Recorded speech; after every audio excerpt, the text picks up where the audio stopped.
مساء الخير جميعا.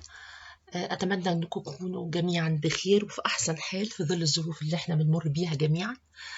طبعا بعتذر على التأخير في إن احنا نلتقي أو إن احنا على الأقل نتواصل، فده من فترة طويلة ما تواصلناش أو التقينا.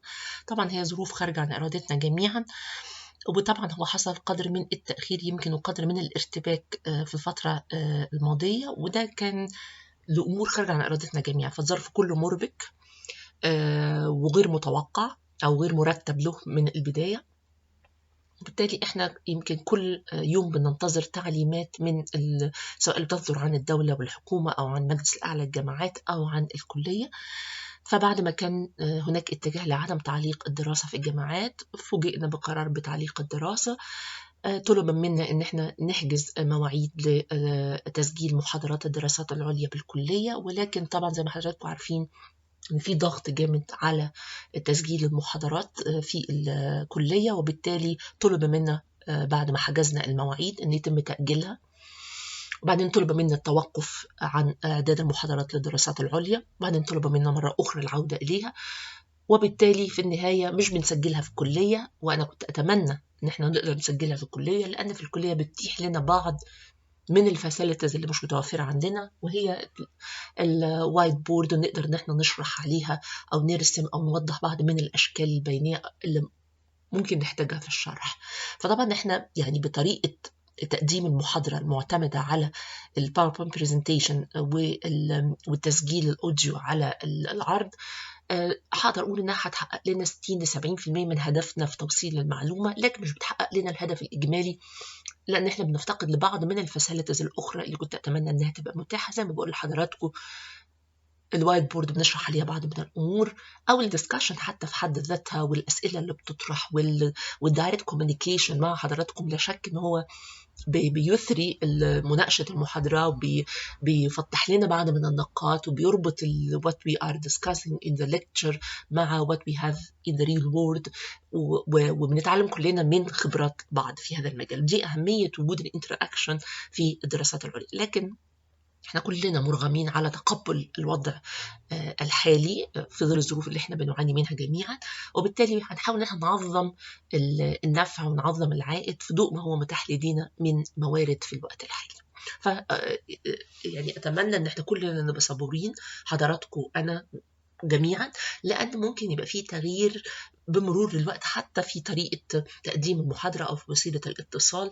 يعني احنا مش عارفين الظروف لسه شكلها ايه، احنا كل يوم بنكتشف، يمكن كل ساعة بيتضح بعض من الأمور ما هياش واضحة، وبالتالي بننتظر التوجيهات سواء كان من الدولة ككل أو من المجلس الأعلى للجامعات ومن الكلية.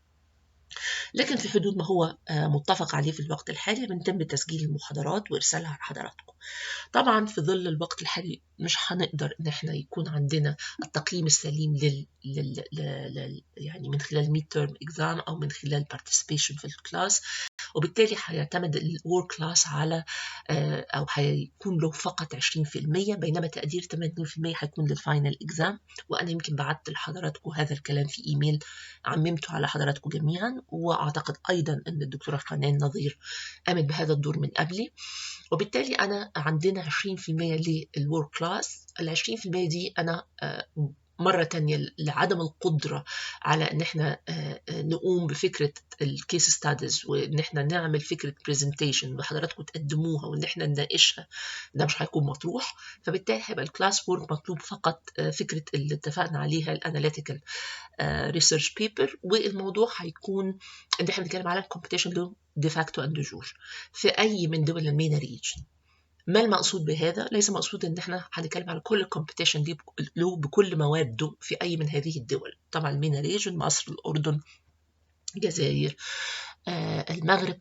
ليس المقصود ان انا بتكلم على القانون ككل، ولكن انا ممكن اخد ماده مادتين وبشوف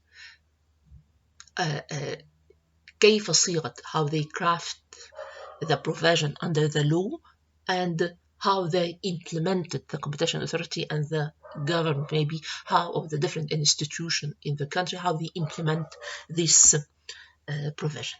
So this is de facto and de jure, and it depends on each of you. You can decide which country that you wanted to work on. فده هيبقى الموضوع الاناليتيكال ريسيرش بيبر، وهيبقى مطلوب من حضراتكم انكم لن تتجاوز 10-12 بيج، وحضراتكم هتقدموها في آخر أسبوعين من الترم. امتى ده هيكون غير معلومة، لكن خلينا approach ان هو هيبقى في أواخر ماي مثلا، أواخر ماي. قبلها بأسبوعين لابد ان احنا نسلم الأوراق. وطبعا ما تاخدوش هذا الكلام على انه نهائي، لأن ما زلت زي ما بقول لحضراتكم ان في تعديلات قد تكون. النقطة اللي كنت عايزة أكد لحضراتكم عليها أيضا، يمكن أنا نسيت أقول تونس وإحنا بنتكلم عن المينا ريجن. برضو طبعا تونس لأنها من الدول اللي يعني صيغة أو أصدرت قانون المنافسة في التسعينات، ولها تجربة تستحق صراحة الدراسة والقراءة. قد يتضح هذا الأمر أكثر لما نبتدي نتكلم على Egyptian Competition Law in particular. يمكن ده ممكن يكون في المحاضرة number 5 or maybe 6. We have to go through the Egyptian Competition Law in different provisions and different articles. In this case, maybe you have to think about which area, which provisions, which violation that you wanted to talk about it in your research paper. أنا يمكن هستمر مع حضراتكم، يعني لسه متبقي لنا من المحاضرة دي كمان 3 محاضرات بعد هذه المحاضرة، وفي بعد كده هيكمل معكم أستاذ هيثم 6 محاضرات الأخرى. طب خلينا ندخل في الموضوع. يمكن نقطة أخيرة قبل ما ابتدي أيضا في المحاضرة، وهي فيما يتعلق لو حضراتكم عندكم أي questions أو أي comments أو أي استفسار. أنا I send you all of you an email، وممكن حضراتكم تبعتوا لي إيميل بالأسئلة. If you raised some question I thought that it's very important to share it with all of you, I'll prepare the answer or the reply in the coming presentation، يعني بحيث تبقى الفايدة عامة. يعني هجاوب على الأسئلة في presentation اللي بعدها أو اللي بعدها. المهم إنها تبقى through presentation الأوديو عشان الجميع يستفيد منها. إذا كان هو سؤال عابر لشخص ما ممكن نجاوب بالإيميل. فدي هتبقى وسيلة الاتصال ما بيننا لحين إشعار آخر. طب خلينا دلوقتي لو أتذكر مع حضراتكم إحنا إيه آخر حاجة اتكلمنا فيها وإيه اللي إحنا عايزين نتكلم عنه النهاردة. If you remember, last time we start talking about the different markets or the different models of markets. عندنا نماذج مختلفة. And we start talking about perfect competition. It's one extreme and the other which is the monopoly market. لما اتكلمنا عن perfect competition, we did mention what are the main characteristic features of perfect competition market, that we have huge number of sellers and buyers. What's the implication of this? The implication of this, no one can affect the quantity available or the quantity demanded. No one can affect the price, so the price is given. So all sellers and buyers considered as a price taker. They cannot affect the price because at the same time they produce the same product, homogeneous product. There is no difference between the products. And we reach equilibrium in the industry level when the price equal to the marginal cost, equal to the average cost, equal to the marginal revenues. What does it mean? This means that when we have perfect competition market, we can achieve allocative efficiency and productive efficiency. And these are the outcomes that we are looking for when we are looking for competition. يبقى احنا بندور على competition when we have a competition law, when we have a competition policy. The main target is the outcomes itself. أنا ببص على outcomes. أنا مش يهمني بس يبقى عندي perfect competition أو competition وبس. مش هو ده الهدف. الهدف what about the outcomes? As we said before, productive efficiency. This means that we maximize the output by using the fixed or given amount of resource and technology. This is what do we mean by productive efficiency. Allocative efficiency, the meaning of this is that the price equal to the marginal cost, which means that the consumer evaluate the product by the same amount or by the same is exactly equal to the cost of producing this commodity. If the consumer evaluate this product higher, which means that they are willing to pay more to buy this product comparing with its cost, so in this case we have allocative inefficiency, which means that we can allocate more resource to this product and produce an extra unit of this product because still consumer evaluate this product higher than the cost of producing this product. So this is the outcome of perfect competition. So this is our benchmark. يبقى كان هنا مهم قوي ان انا ابتدي ادرس this extreme perfect competition because we are looking to achieve those outcomes. On the other hand, I have another extreme market which is monopoly. Today we'll talk about monopoly paradigm. What are the assumptions of monopoly? What will be the output? Why do we need the government intervention or the regulator intervention, which in this case is the competition authority. ليه بحتاج بقى competition authority intervene in the market if we have monopoly market and not perfect competition market? In this case, we talk about some important concepts of our analysis. As we said before, we'll talk about social welfare, we'll talk about consumer welfare, producers welfare, debt with loss, all these items, allocative efficiency, productive efficiency. All these concepts are very important when we are talking about competition in different markets.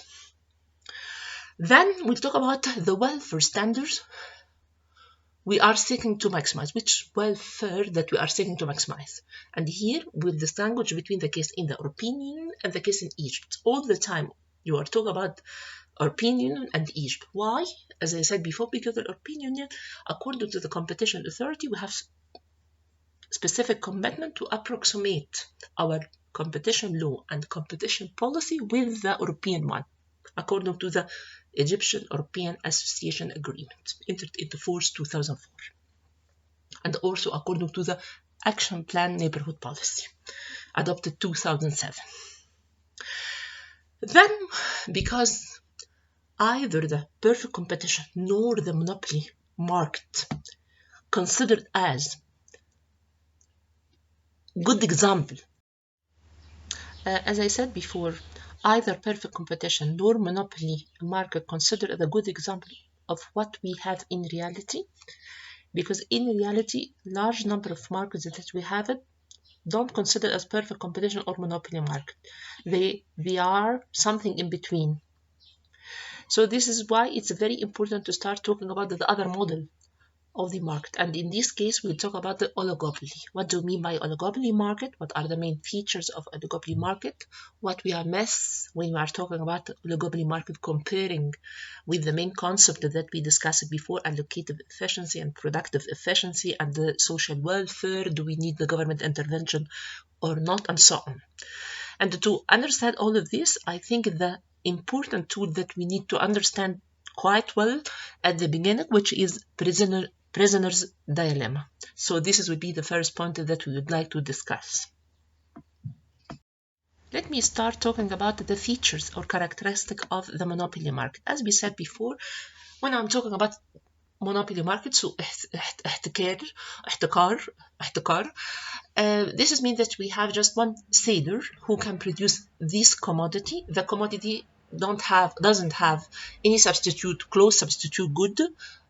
In this case, and at the same time, we have a huge number of entry and exit barriers, which means no competitor, no other seller can penetrate the market to produce this product.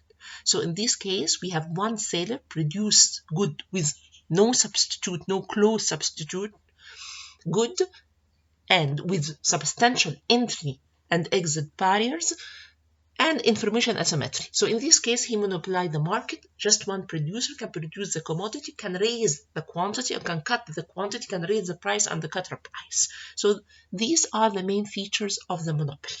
In this case, when we are talking about the monopoly, we have another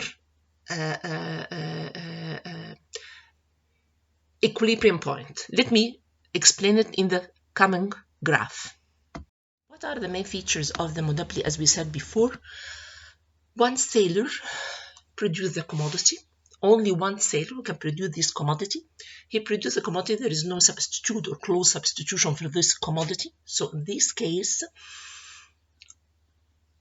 the monopoly seller can affect the quantity available in the market and can affect the price, because at the same time, he is the only seller and we have a large or huge entry and exit barriers. So no competitor can penetrate the market. He cannot enter the market. So in this case, he monopolizes the market. He's the only player in the market. So he can determine the price and he can determine the quantity and can affect both of them and can acquire profit. If you remember, when we mentioned perfect competition, we mentioned that we don't have economic profit. Economic profit equal to zero when we are talking about the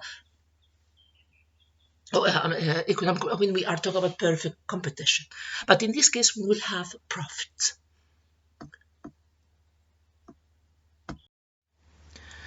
As we said before, when we are talking about perfect competition, when we talk about perfect competition, we explain we reach equilibrium when at the industry level, on the industry level, when the price equal to the marginal cost equal to the marginal revenue equal to the average cost. In this case, we achieve allocative efficiency and productive efficiency. Let me try to explain this by using this graph. If we are talking about this graph, we have on horizontal axis the quantity of the product, and on the vertical axis the price, and then we have demand curve, GD, which refers to the demand curve. Assuming that we have a perfect competition, we can assume now we are talking about perfect competition, and then we have the marginal cost or the price, which is parallel to the horizontal axis.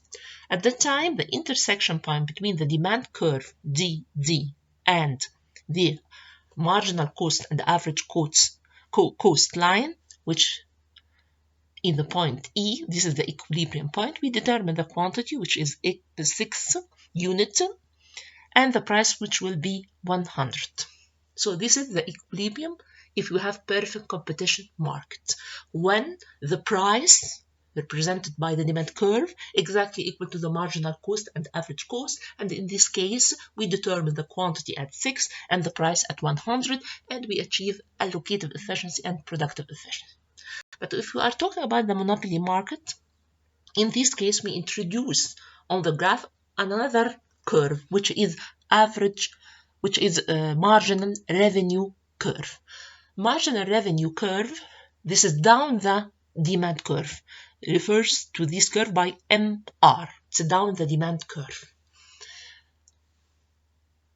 Why it's down the demand curve? According to the demand curve, we have the law of demand, which means that we have downward sloping curve, which means if the monopolist in this market wanted to sell more of this commodity, he has to decrease the price. If he raises the price, he will sell less of this quantity. This is the law of demand. Marginal revenue, this refers to the increasing in the total revenue by increasing the sell in the product by an extra unit. Marginal revenue should be lower than the demand curve, because if the monopolist wanted to sell more of this product and he has to cut the price, if he cut the price, this new price should apply to all units of the product, not only for the last or on the last unit of the product. So this is why the marginal revenue curve in the monopoly market should be lower than the demand curve. What about the equilibrium when we are talking about the monopoly market? By using the same definition of equilibrium, when the price exactly equal to the marginal cost.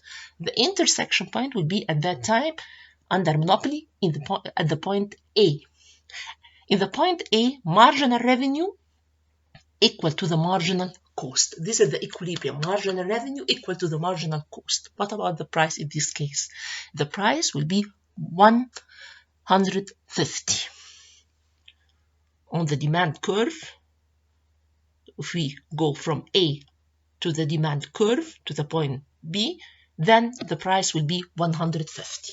What about the quantity under the monopoly? Under the equilibrium in the monopoly market, the equilibrium quantity will be equal to 3 units. So you can see under monopoly that the quantity will be less than the quantity under the perfect competition, while the price is higher than.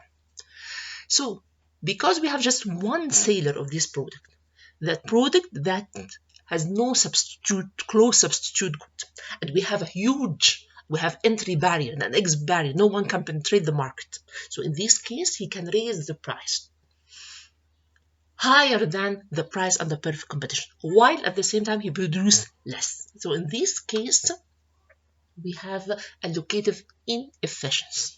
Why we have allocative inefficiency? Because as we said before, we reach allocative efficiency when marginal cost equal to the marginal revenue equal to the price.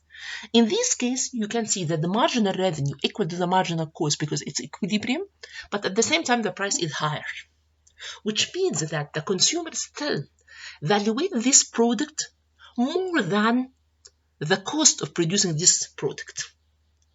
So the producers produce less of this product, although that the consumer are willing to pay. So as I said before,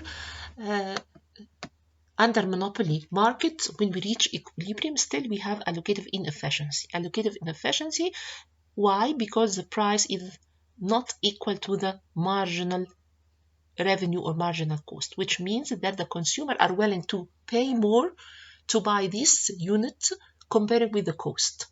So the sellers still have an opportunity to gain profit by producing more of this commodity, because the consumers still evaluate this product higher, but they will not do that because they monopolize the market. So this is why we have allocative inefficiency under monopoly. And let me now try to explain what I said before, but now by using this table and these numbers. We have this table giving us a numerical example to explain the relation between marginal revenue, marginal cost, and the maximum level of profit. We assumed in this model or in this example that the monopolist has to decide whether to increase his sales above the current level. Suppose that the current level or the base scenario, which is 20 units, the sales will be 20, each of which is sold at the price of 60. So the price for each unit will be 60 Egyptian pound or dollar per unit. While the cost, the marginal cost, is equal to 30. In the column number 6. The total revenue, if he produce 20 units while the price is 60, the total revenue would be 1,200. And the total cost would be 20 units times the marginal cost, which is 30. So the total profit would be 600, which is revenue minus the total cost, which is 30 times 20. So the profit in the base scenario would be 600.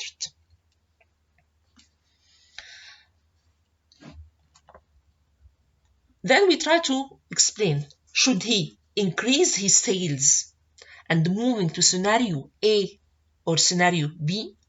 If he wanted to increase his sales from 20 units to 21, assuming that the price, he has to cut the price, as we said before, because we have law of demand. If the monopolist wanted to sell more, he has to cut the price. So if he wanted to increase his sales by an extra unit, instead of being 20 to be 21, he has to cut the price. Suppose that he will cut the price, he has to cut the price from 60 to 59.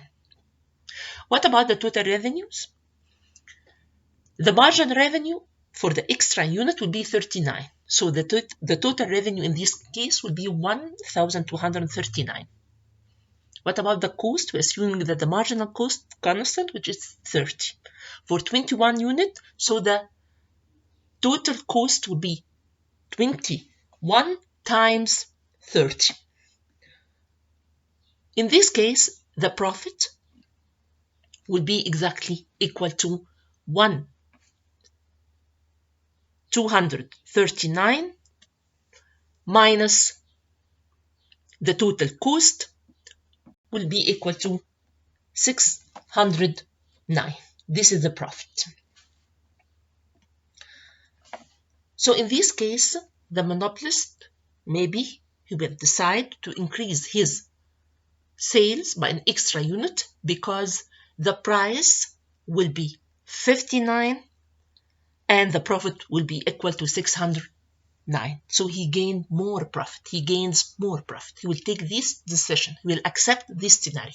But assuming, according to the flexibility, according to the sensitivity of this product, if he wants to increase the sales by an extra unit, he has to cut the price from 60 to 58. He cannot increase his sales unless he cut the price from 60 to 58. The total revenue in this case will be equal to 1,218. The margin revenue, assuming that it will be 18, only 18. So there is a difference here between marginal revenue and the marginal cost. The marginal revenue less than the marginal cost. So we'll see that there is a reduction in the total profit. The total profit will be equal to 588. So in this case, we will not accept this scenario. So the monopolist has to compare between the marginal revenue and the marginal cost and his profit for each point. Because, of course, he wanted to maximize his profit from selling more of this product. Let me return back to the graph because I'd like to explain how the equilibrium under monopoly market will cause, which is known as deadweight loss. What do we mean by deadweight social loss under the monopoly market? Let me return back to the graph to explain this again.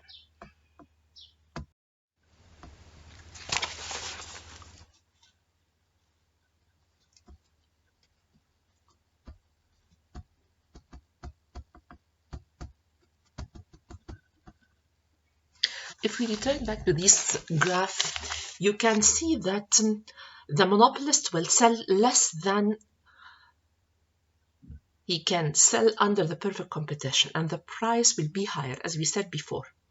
For this reason, the lack of effective competition is associated with the restrictions in the output. So this is the first issue, that the lack of effective competition associated with restriction in the output, reducing less of the output, and increasing in price and reduction in output. This means that the pricing and the output decision of monopolists fail to maximize social welfare.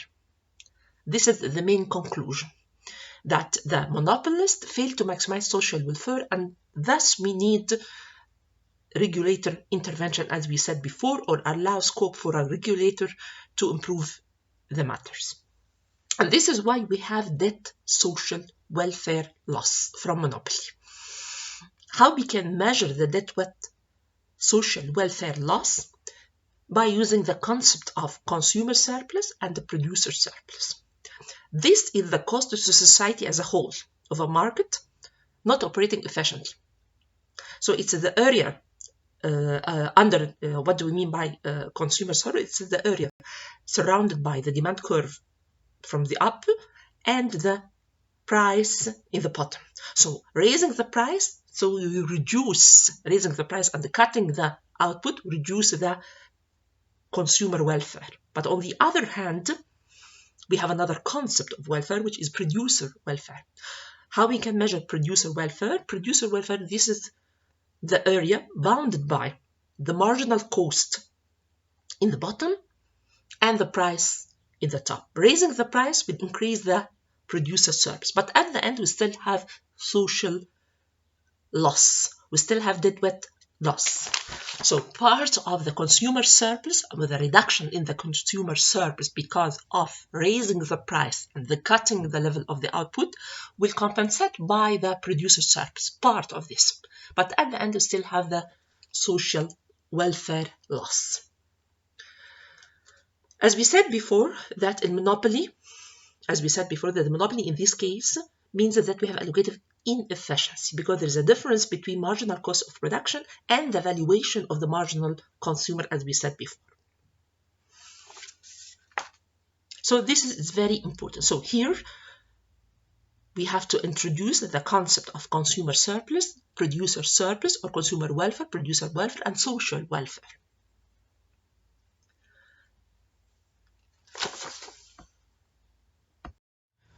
So as we said before, those are the concepts that we have to put it in our mind, and we have to use all of this in our analysis when we are talking about the competition, the impact of competition, or the output of competition, productive efficiency, allocative efficiency, social welfare, consumer welfare, and the producer's welfare.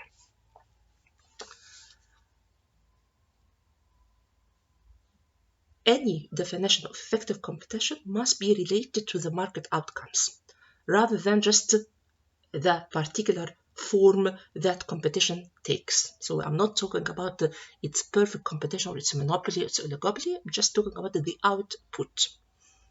In order to maximize the welfare implication associated with the outcomes of different models of competition, the concepts of allocative and productive efficiency, consumer welfare, producers' welfare, and net weight loss from monopoly have been introduced, as I said. And we explained before, the perfect competition leads to allocative and productive efficiency, while when we are talking about the monopoly, this is lead to allocative inefficiency. Monopoly may also encourage productive inefficiency, not only allocative inefficiency, but also it can encourage productive inefficiency. But if you remember, when you talk about perfect competition, I said before that the firms must be productive, must be produced efficiently, otherwise they have to leave the market. They cannot compete, because if they lose, if they cannot produce efficiently, they will lose. And so this is why they have to leave the market, because we have no entry or exit barrier in the case of perfect competition. But this is not the situation when we are talking about monopoly.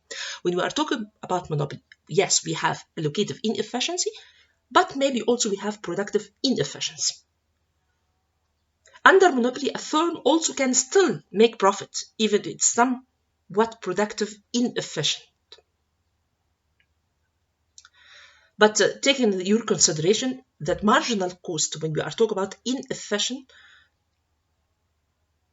productive inefficiently, in this case, the marginal cost will be high and the prices will be even higher under a monopoly market.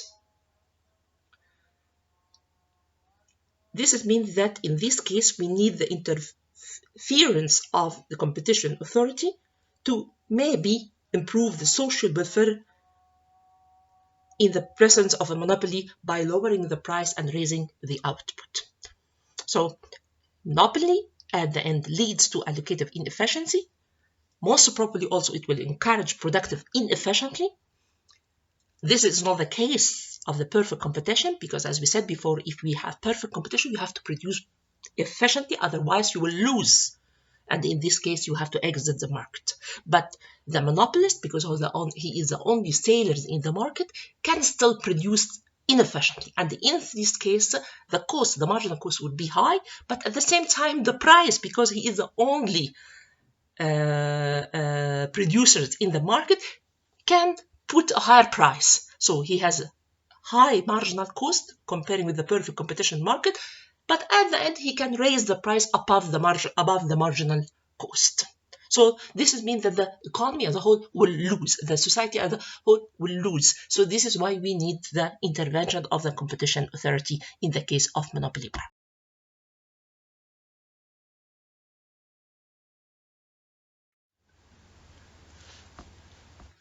And by this, maybe we can reach the conclusion that monopoly, as we said before, will lead to allocative inefficiency. Under monopoly, the firm can still make profit, even if it's somewhat productively inefficient. So in this case, maybe we have productive inefficiency.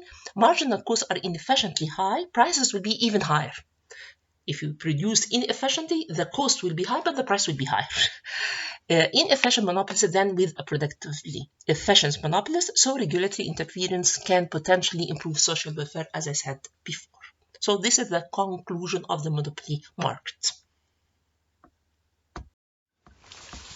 But in reality, as I said, we are trying to maximize the welfare. But let me talk about which kind of welfare that we are talking about and that we are seeking to maximize. For any economist, of course, when they are talking about maximizing welfare, they are talking about social welfare. They are not concerned with consumer welfare or producer welfare, because at the end, social welfare is summation of both consumer and producers' welfare. Economists traditionally focus on social welfare in general. They don't make a value judgment when they are talking about consumer or producers. So one Egyptian pound treat one Egyptian pound of gain to either group as being of equal value. There is no judgment in this case. But it's not the case if you are talking about the European Union or European Commission competition law. Mainly it's very clear that they are concerned with consumer welfare. They doesn't treat consumer welfare and the producer's welfare as being of equal importance. Consumer welfare is valued above producer's welfare.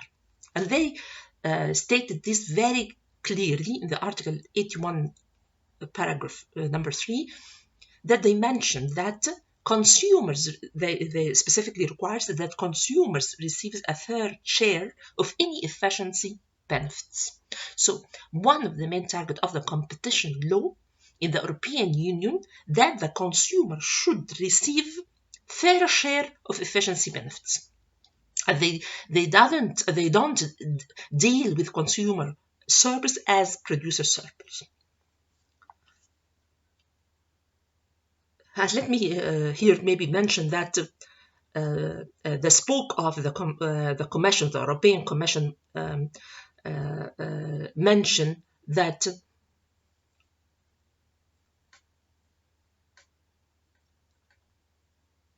competition authority can be proud here when he wanted to describe the behavior of the European competition authority. He mentioned that I think competition authority can be proud of positive impact of their work and of the clear benefit to consumer.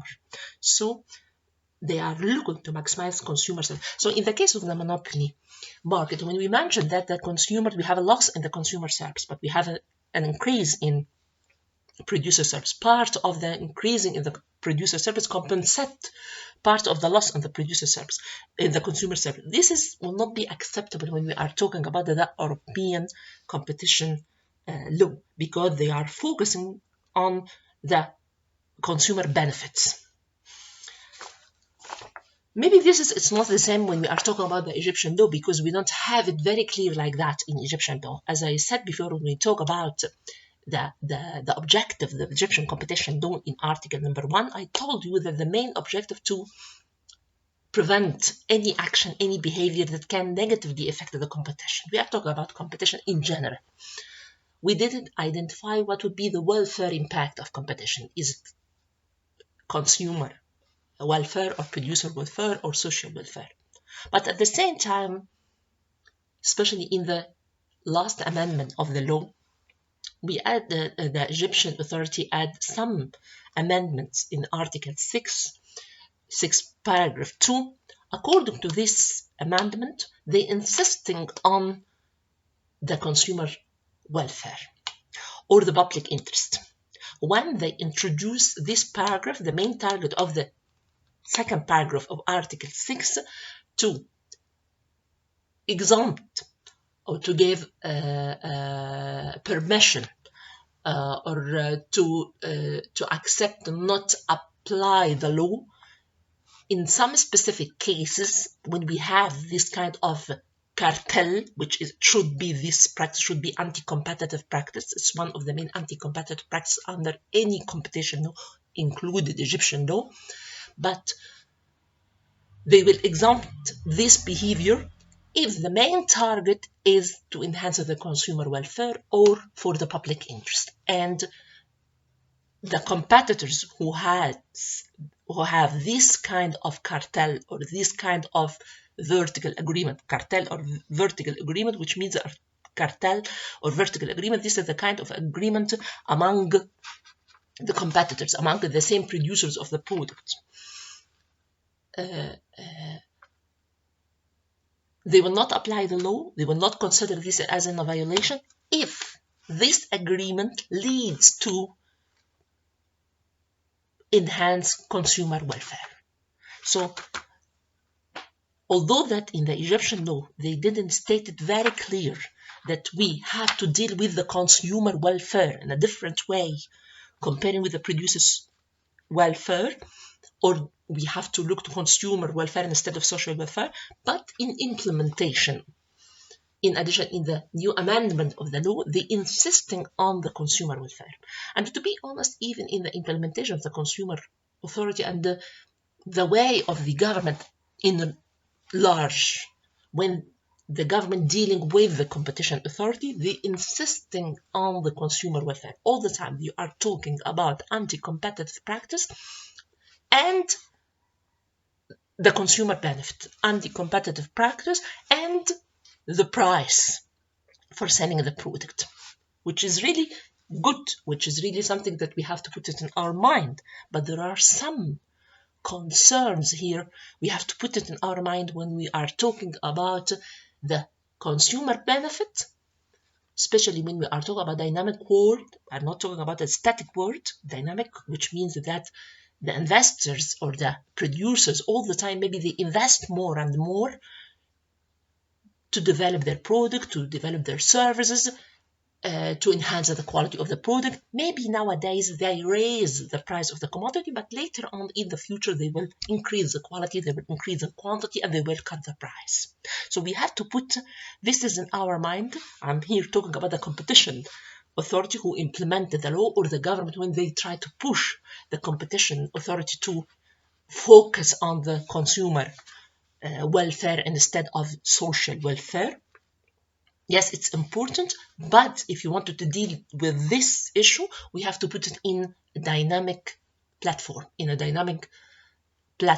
taking in our consideration what will happen to the consumer welfare, not only the short term, not only today, what will happen to the price today, but also what will happen to the availability of this product, or the quality of this product, or the price of this product later on. So it's very important issue when we are talking about which part of the welfare that we are seeking to maximize.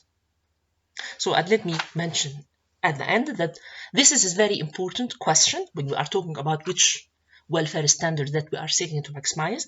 According to the European European Commission competition law, it doesn't treat consumer welfare as producer welfare, as I said.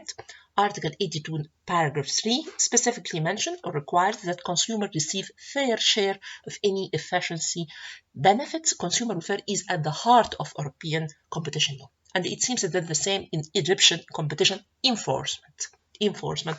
And maybe this is explained, as I said, when I am asking you to start thinking about your analytical research paper, de facto and de jure. According to the law, how the law has been crafted, they didn't insist on the consumer welfare.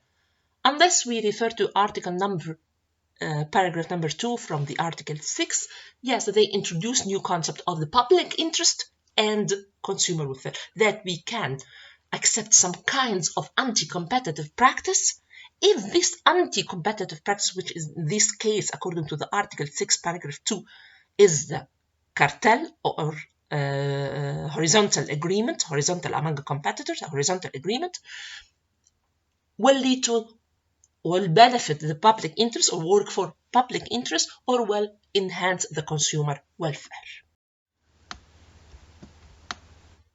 Again, let me return back to the Egyptian competition law, de facto and de jure. As I said, Article 6, paragraph number 2, exempting cooperation agreement among competitors, which is known as cartel or horizontal agreement among the competitors who produce the same product, that tend to be pro-competitive if there is an evidence. We can consider this as a pro-competitive support to the competition in the market if there is an evidence that the consumer's benefit of the agreement exceeds the negative impacts on competition. So this is when they mention and stress on consumer benefit. And this introduced in the amendment of the law in the 2014. In addition to this, we have another part of the law referred also to the consumer benefit. Under vertical agreement, prohibit this agreement that harm competition. This is according to the law article number 7, any vertical agreement, which means, what does it mean, vertical agreement? Vertical agreement, these kinds of agreement between producer, for example, and distributor, or producers and the supplier. This considered as vertical agreement. According to the executive regulation, this kind of agreement is prohibited according to the law only if it will harm competition. So it's not per se from the legal point of view. It's not per se, but it's a rule of reason that you have to prove that this vertical agreement prohibit, restrain, negatively affect the competition in the market or harm the competition. Although this is stated in the law article number 7, but in the executive regulation, they introduce the consumer benefits in analysis. So we can accept this kind of agreement, and we consider this kind of vertical agreement will not harm competition if this agreement benefit the consumer, lead to consumers' benefit. So this is how the competition law and the enforcement of the competition law focus on consumer benefits in implementation. Although in this article, when they start talking about vertical agreement, they didn't refer to the consumer benefit, but when they try to explain how they can implement this, they introduce the concept of consumer benefit. So I can accept some anti-competitive behavior, even if they harm competition, but if it can lead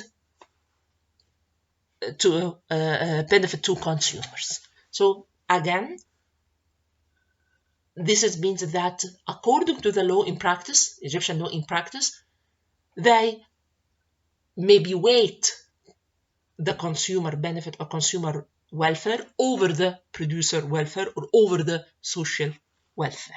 So it's very important when we are talking about which kind of welfare the competition authority are seeking to maximize according to the implementation, not only according to the law, because it's not that clear in the Egyptian law, but the implementation, the way or the behavior of the competition authority during the last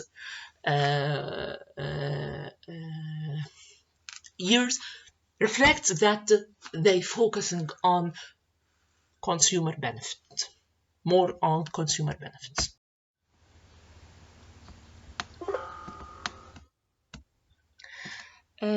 What I wanted to mention here that the social welfare is maximized, as we said before, when price is equal to the marginal cost. At that point, we don't have deadweight loss. The deadweight loss will be zero at that time if the marginal cost is already equal to the price, which means that we have allocative efficiency and the deadweight loss is zero. If this is the point at which consumer welfare is maximized, if this is maybe we ask ourselves if consumer service is all the matter that we are looking to. If this is mean that the regulator think that, or the competition authority think that the way to improve the matters even more by insisting on price below the marginal cost, if this is maybe lead the competition authority to push the producers to cut the price down the marginal cost to maximize the consumer service, because we are talking about only or looking only to the consumer benefit. If this is the matter, so this means the competition authority will ask all the producers, you have to cut the price less than the marginal cost.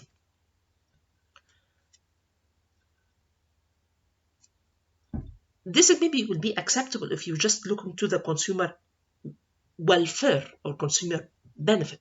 But if a regulator insists on a price under the marginal cost, this is of course lead to allocative inefficiency, because we mentioned before that allocative efficiency means that the price should exactly equal to the marginal cost. If the competition authority insisting to cut the price down the marginal cost, in this case we are suffering from allocative inefficiency. Why? Because in this case the consumer evaluate this product less than the cost of producing this product. So in this case the community of the society as a whole can reallocate the resource to produce less of this product and use the resource to produce another product that maybe the consumer high evaluate the other product. So it's not acceptable just to be or to have a very narrow point of view, just looking to the consumer benefit regardless all other factors. Because if this is the target, maybe the government will try to put pressure on the producers to cut the price and to lead to allocative inefficiency. In addition to this, let me mention some other factors which is really very important when you are talking about consumer benefit. We cannot ignore that it's very important when we are talking about competition, but it's not the only part of the story that we have to look at.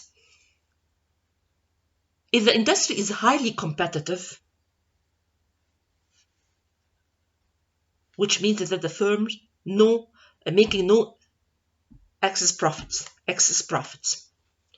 So, in this case, insisting on firms to produce more goods even though they can only sell their product less than the marginal cost of production, this is, of course, will cause loss to firm, and maybe they will lose or they will exit the market, which means in the long term, this is when negatively affected the consumer because they will not have the product in the market. So assume that we start by perfect competition market. Perfect competition market, that means that the consumer don't have profits, don't have excess profits, economic profits. So insisting by the competition authority on the firms to cut the price down the marginal cost means that they will make loss. Make loss means that they will leave the market, they will exit because they don't have exit barrier. Exit the market, so this will hurt consumer in the long term because they will not find this product, or maybe they find it but at a higher price because of the supply shortage. In addition to this, we don't believe that a regulator should be able to insist that the firm sell goods at less than the marginal cost of production,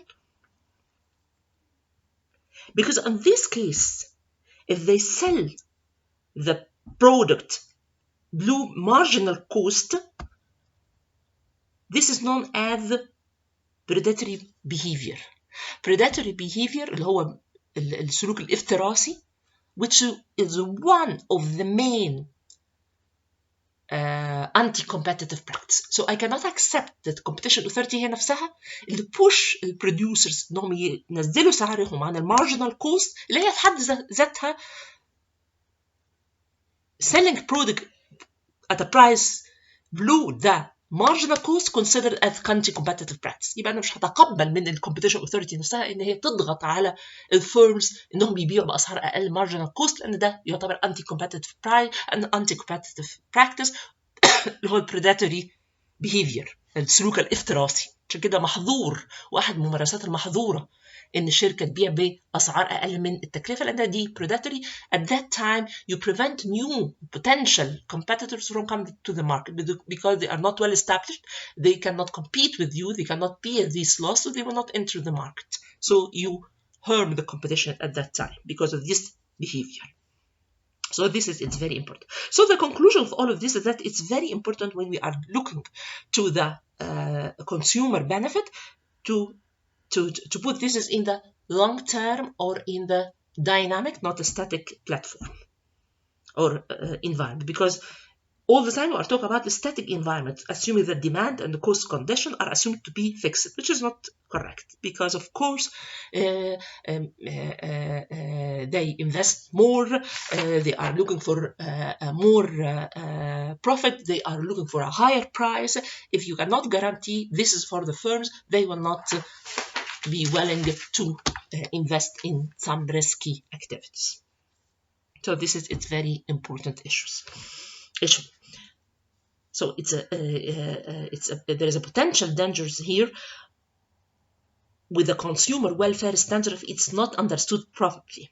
If regulators treat consumer welfare in the static framework, as I said before, this can lead to significantly suboptimal outcomes. What does it mean, this?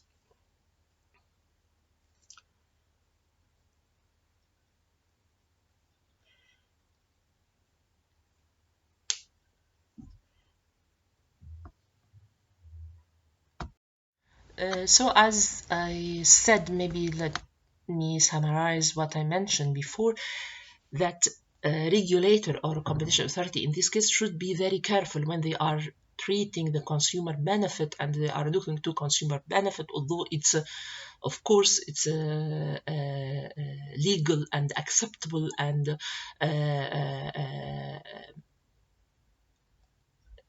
acceptable objective of the competition authority, but it's very important to look to this, as I said before, in the dynamic platform or dynamic environment, because if they look to this, that any increasing in the profits for the firm's profit, this will happen at the expense of the consumer benefit. So at that time, they try all the time to put pressure on the firm to cut their profit and to cut their price. And this is, of course, will not be acceptable from the investors, especially producers, especially who invest a lot in research and development to upgrade the quality of their product or to raise the standards of the service produced with their products. So in this case, the government will not encourage them to do this kind of investment. So you lose the investors. They will not accept to do this risky investment because they are doing this kind of investment looking for profit, or looking forward to maximize their profit also. So it's very important how we can do this balance between the consumer benefit in the short term and also consumer benefit in the long term, which means at the same time that the producer should benefit also. So we have to put this in our consideration, because to be honest, according to the implementation of the competition law in Egypt, most probably they are focusing on the consumer welfare, and they mostly look to the firm's profit as something at the expense of consumer benefits. So let me summarize what I mentioned here, that there is a potential dangers if we look to the consumer welfare, if you don't understand this is correctly. Problems comes from if we look to the consumer welfare, this maybe lead to attitude that we believe that profits earned by firms must be at the cost of consumer welfare. It's not acceptable that any increasing in the producer welfare should be at the expense of consumer. So it's very important to have a long dynamic framework or the long period at the end, as I said before, because maybe if you put pressure on them, they will close their market, they will not produce this product, you will harm consumer in the medium and long term. If a regulator treats firms' profitability with too much suspicious, they may be tempted to remove the reward to risky investment by forcing investors to lower price. As I said before, consumer welfare needs to be maximized within a dynamic, not a static framework. It's very important to look to the benefit to the consumer in the dynamic, in the long term, taking the change, taking all this in our concern, not looking only that the profit, producer profit, should be at the expense of consumer welfare. This is very important. Let me now introduce the third form of market. As we said before, neither the paradigm of perfect competition nor the monopoly nor that of monopoly provide good descriptions of competition in most industries. While in reality, the models of perfect competition and the monopoly really provide us with a good basis for understanding the basic economic principles, neither model provides a solid framework on which to base policy prescriptions. Why? Because these kind of models, perfect competition and the monopoly, in reality ignore the transaction between firms and how this interaction may affect the outcome of competitive process. When we are talking about perfect competition, by definition, we mentioned that we have a large number of producers. In this model, each firm is too small that it can put as much or as little, it can produce much or little on the market without affecting the market price, because we said before that they are price takers. So this is mean a perfect competition market has no reason, the firm has no reason to worry about the behavior of other firms. When they put their strategic plan or commercial plan, they will not take in their consideration the behavior or the strategic plan or the commercial plan of the other firm. So they are not concerned with the interaction with the other firm, because as we said before, we have in the perfect competition large number of firms, no one will affect the behavior of the other. In the other extreme, when we are talking about monopolist, we mentioned that the monopolist can directly set the price, the market price, as it has. He can raise the price, he can cut the price, because in reality he has no rivals to worry about their behavior in the market. But this is very important. So neither of the perfect competition market nor the monopoly give us a good example of what we have in reality. The markets that we have it in reality are not perfect competition or monopoly. They are something in between. So we have to think about the interaction among firms. How can my behavior affected by the behavior of other firms in the market, and how this will affect the competition? So this is why it's very important to introduce the third model of the market, which is oligopoly. So in most markets, as I said, firms don't take into account the commercial decision of rivals when they're formulating their own commercial strategy. This is the case of perfect competition or monopoly market, but it's not the case when we are talking about oligopoly market, that the firm will not take in its consideration the commercial decision of rivals. This is maybe acceptable when you are talking about perfect competition or monopoly, because in monopoly, in reality, you don't have rivals to worry about their behavior.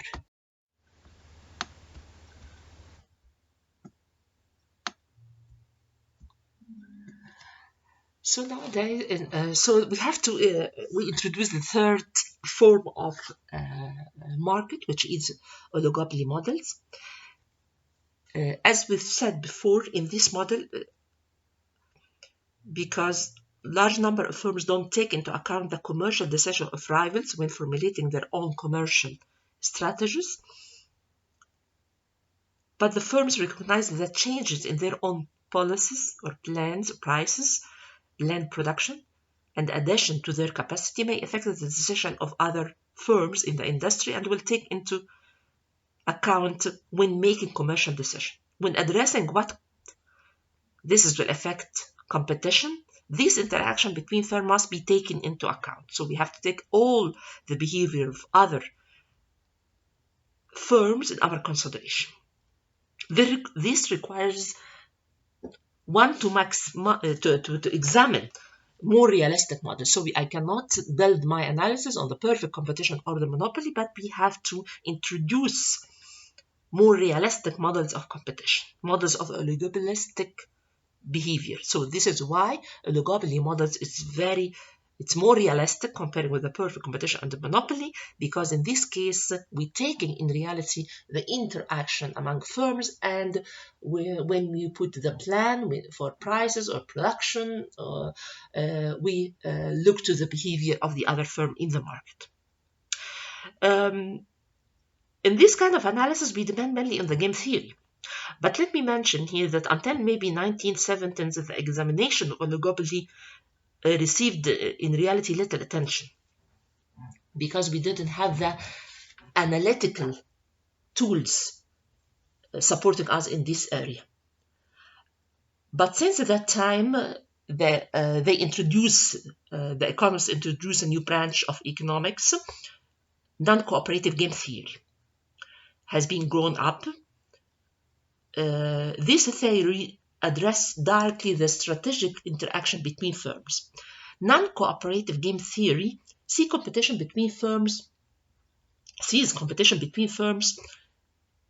as each firm trying to maximize or to do the best it can do to maximize its benefit, taking its consideration the action of its competitors. This is the meaning of non-cooperative game theory.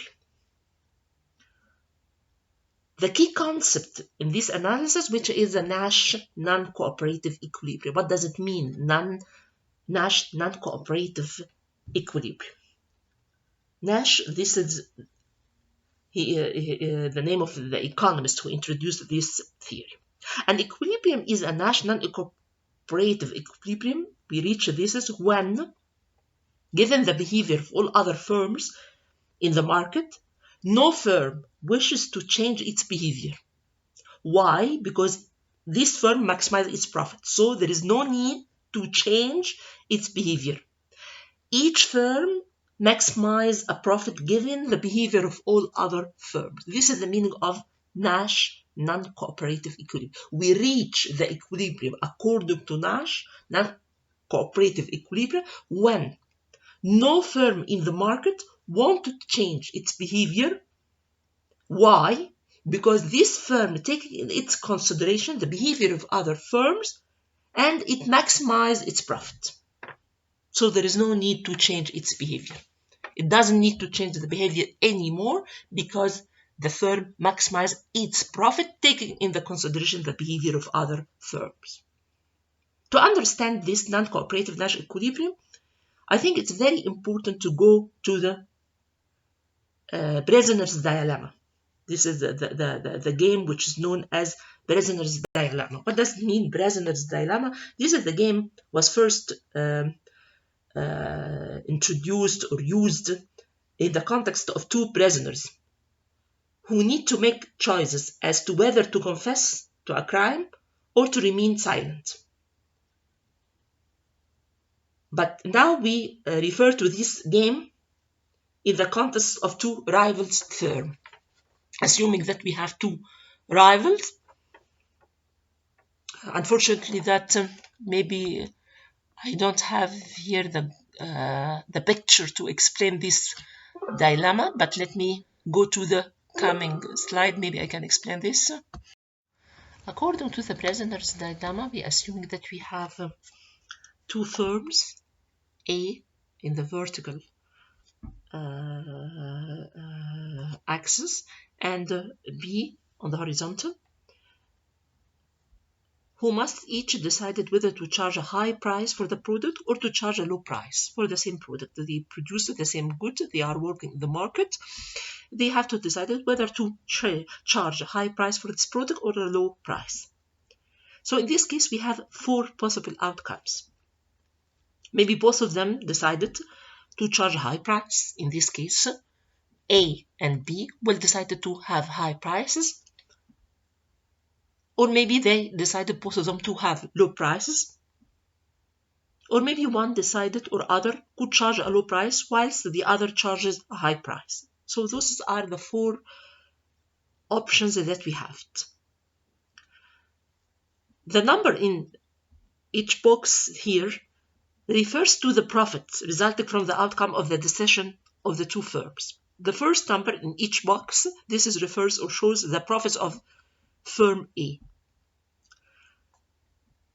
while the second number shows the profit firm B makes. For example, if we assume for the first alternative that both firms decided to have the high price, so in this case, the profit for the firm A would be 10, consider 10 billion Egyptian pound, and for the second firm would be also 10. So if both of them decide to charge high price, both of them take in their consideration the behavior of the other firm, they can gain profit of 10 billion Egyptian pound. This is the first alternative, and this is the profit for both of them. For example, also, the second option, if both of them decided to have the low price. So in this case, the last box, we have 4 and 4, which refers to the profit for the firm number A would be 4 billion Egyptian pound, or for the firm number B would be 4 also. So if both of them decided to charge low price, taking in their consideration the behavior of the other firm, both of them will gain profit equal to each 4 billion Egyptian pound. This is the bottom right quadrant.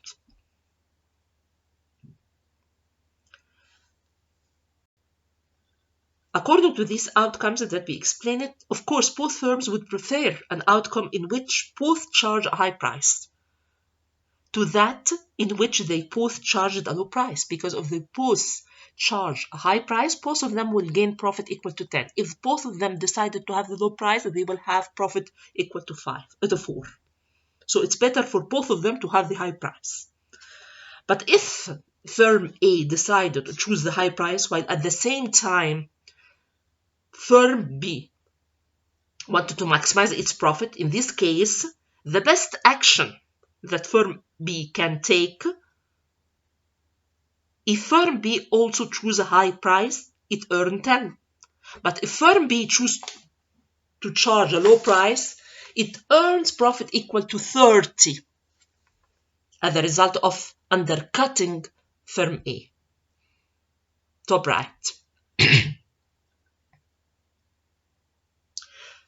This means that given the firm A chooses a high price, firm B best strategy is to charge a low price. This is the third alternative. So if the firm A takes the decision that it will charge a high price, in this case, the best option for the firm B not to charge a high price, in this case, its profit will be equal to 10 also.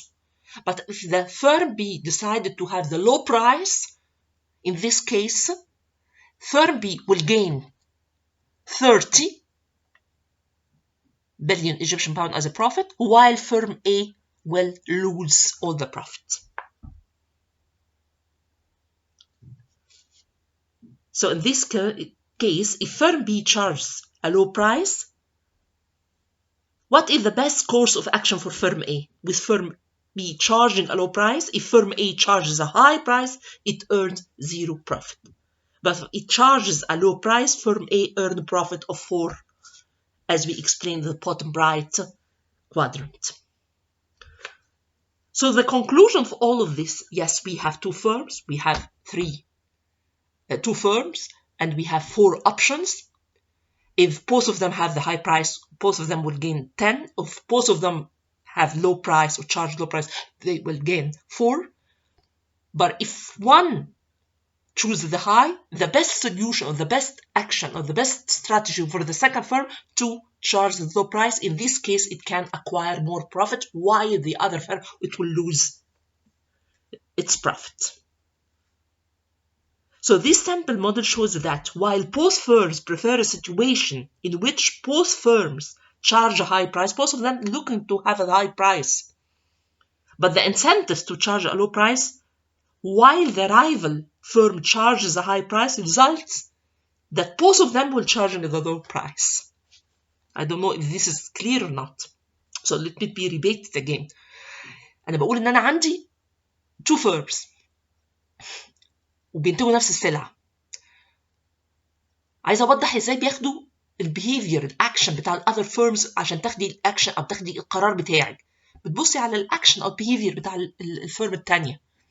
فأنا هيبقى عندي 4 اختيارات. يا إما both of them will decide إنهم يفرضوا السعر الأعلى. لو هما الاثنين فرضوا السعر الأعلى خلاص it's okay. إحنا الاثنين كل واحد يجني أرباح تساوي 10 مليون إيجيبشن باوند أو بليون إيجيبشن باوند. إذا إحنا الاثنين قررنا إن إحنا نفرض السعر الأدنى، إحنا الاثنين هناخد 4. كل واحد 4. إذا واحدة قررت إنها تاخد السعر الأعلى، الشركة التانية من مصلحتها تاخد السعر الأدنى. في الحالة دي هي هتسحب السوق كله. زي في الصف الأول مثلا، في آخر خانة في الصف الأول. ده بالنسبة لفيرم بي. لو فيرم A قررت إن هي تاخد الهاي برايس، while الفيرم B خدت اللو برايس، أول رقم refer to البروفيت بتاع A اللي هو 0، اللي هو الرقم الموجود في المربع الأول في العمود الأخير. دي أرباح فيرم A هتبقى 0، في حين إن أرباح فيرم B هتبقى 30.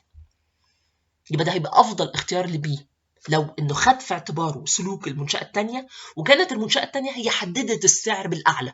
أنا مش مصلحتي بقى آخد، يعني رغم إن إحنا لو 2 خدنا الواطي هنحقق إحنا الاثنين 4، لو هي خدت الأعلى وأنا كمان عملت زيها خدت الأعلى هاخد 10. طب بس ليه أعمل كده وأنا قدامي فرصة هي خدت الأعلى آخد أنا السعر الأدنى وأسحب السوق كله منها؟ فالنظرية دي أو الموديل ده اللي أنا هستخدمه في الجوبلي موديل بعد كده عشان أفسر تأثيره على الكومبيتيشن. ببساطة بيقول لي إيه؟ While both firms prefer a situation in which both firms charge a high price، يعني كلاهما عايز ياخد السعر الأعلى، لكن the incentive to charge a low price، أنا عايز آخد السعر الأعلى والربح الأعلى، لكن رغبتي في إن أنا آخد السعر الأدنى بس بضمان إيه؟ إن التانية تاخد السعر الأعلى، هيدفعني للسعر الأدنى في النهاية، وهياخدوا الشركتين السعر الأدنى في النهاية، لأن أنا خايف آخد الأعلى تقوم هي تاخد الأدنى وتخسرني السوق كله،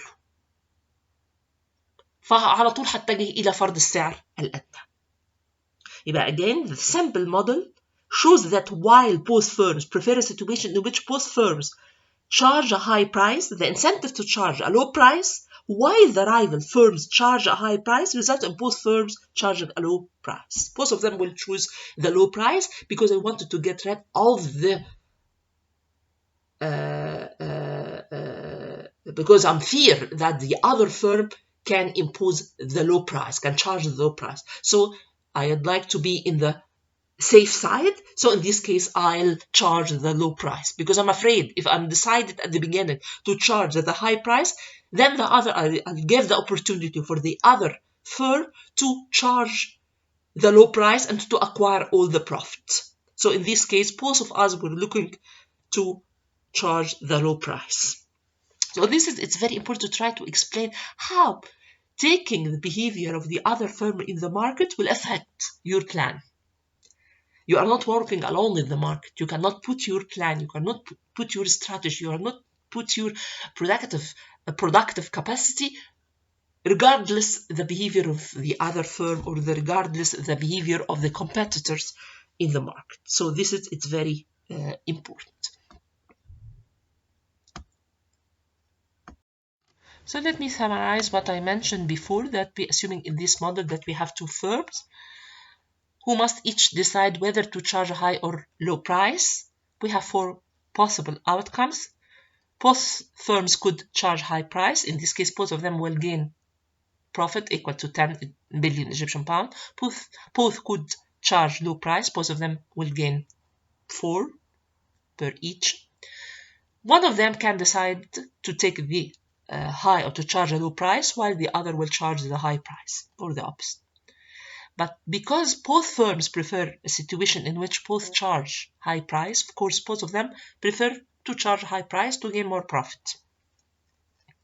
But the incentive to charge a low price while the rival firm charge a high price, because all the time I'm looking that the other firm, maybe it will choose to charge the high price, will push you to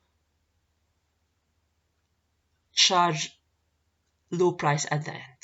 So it's very important to explain the behavior of the firms in the market later on.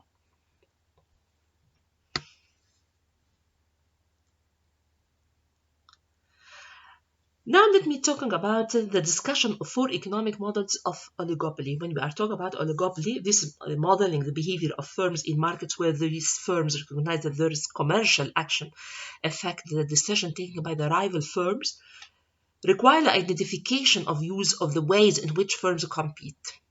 So now I'll introduce the 4 models, or 4 economic models of oligopoly. We have core knot model, per trained model, monopolistic competition, and cartel. We have to explain all these 4 models of oligopoly.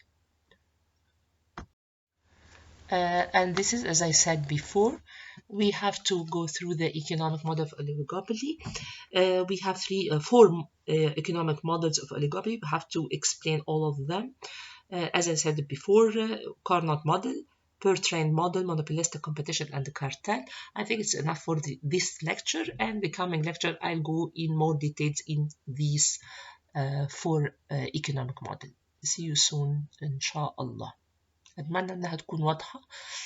إن شاء الله أشوفكم في المحاضرة الجاية بإذن الله. Thank you.